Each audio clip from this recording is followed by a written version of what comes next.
शेतकऱ्यांसाठी वरदान ठरणाऱ्या सौर ऊर्जा तंत्रज्ञानाच्या क्षेत्रात एक नवीन पर्व सुरू झाले आहे। देवरेज ॲग्रीटेक प्रायव्हेट लिमिटेड या नावाने एक नवीन कंपनीची स्थापना करण्यात आली, ज्याचे उद्दिष्ट शेतकऱ्यांना काढणी पश्चात व्यवस्थापनासाठी सौर ऊर्जा उपकरणांची निर्मिती आणि प्रशिक्षण देणे आहे।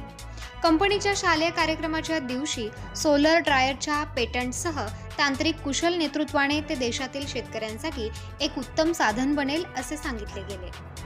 कंपनीचे संस्थापक निलेश मोने, सुभाष देवरे आणि आयझॅक इमॅन्युअल यांचा तांत्रिक नेतृत्व आणि उपक्रमशीलता यामुळे शेतकऱ्यांना या तंत्रज्ञानाचा लाभ लवकरच मिळेल।